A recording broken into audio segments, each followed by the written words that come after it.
Do you ever struggle to speak English fluently? Feeling stuck or like your brain's always just one step behind? You are definitely not alone. But here's a thought. What if you could speak fluent English in just 30 days?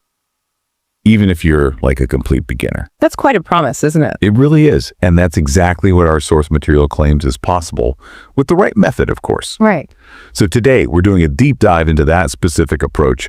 We're going to unpack 3 key steps that have apparently helped thousands speak English faster. Plus, there's a bonus tip. Yeah, and what I find really insightful here is how the source tackles those common hurdles head on.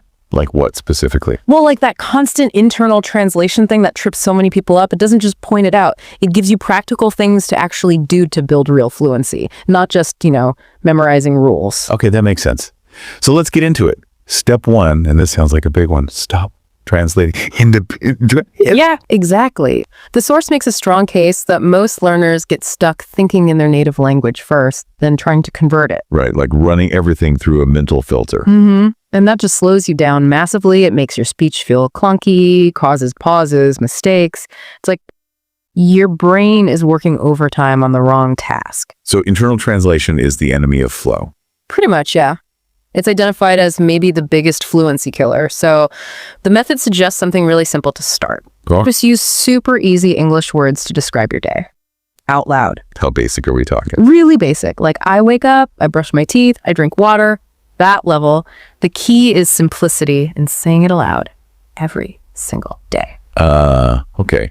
So you're training your brain to connect thoughts directly to English words, bypassing the translation step. Precisely. Building direct pathways instead of relying on that slow intermediate conversion. But just saying I wake up, how does that actually break such a deep habit like translating? Is it just doing it over and over? It's the repetition, yes, but with a very conscious focus. Don't translate. Start small, so it's not overwhelming. Consistency is what builds those new neural pathways. Got it. Little by little, the old habit fades as the new direct English thought process takes over. That's the idea. Okay, so once your brain is starting to think more directly in English, what's next? Yeah.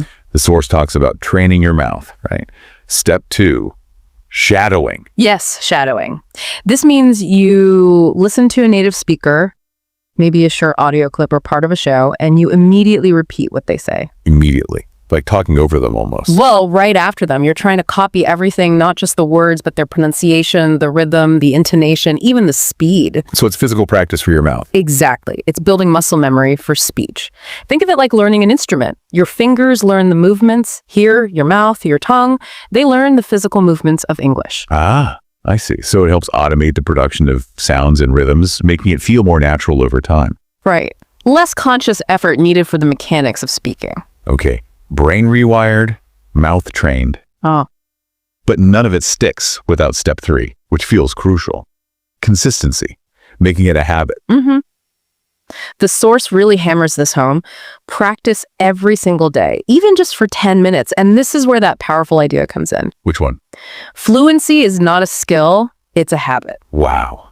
Okay, unpack that. Fluency is a habit, not a skill you just get. It challenges that idea that you learn enough grammar and vocab, and boom, you're fluent. Instead, it frames fluency as something built through consistent daily action, like brushing your teeth. So the advice isn't wait until your grammar is perfect. Definitely not. It's start speaking now. Talk to yourself, record yourself, find someone to practice with, whatever. That daily act of producing language is what builds fluency, reinforces those pathways. And the bonus tip ties into this. Watching shows, listening to podcasts. Yeah, with English subtitles on. Then you pause, you repeat what you just heard, mimic the actors or speakers. Like shadowing, but with real content. Exactly. It makes it more immersive, helps you internalize the natural flow, the sounds, the conversational rhythm.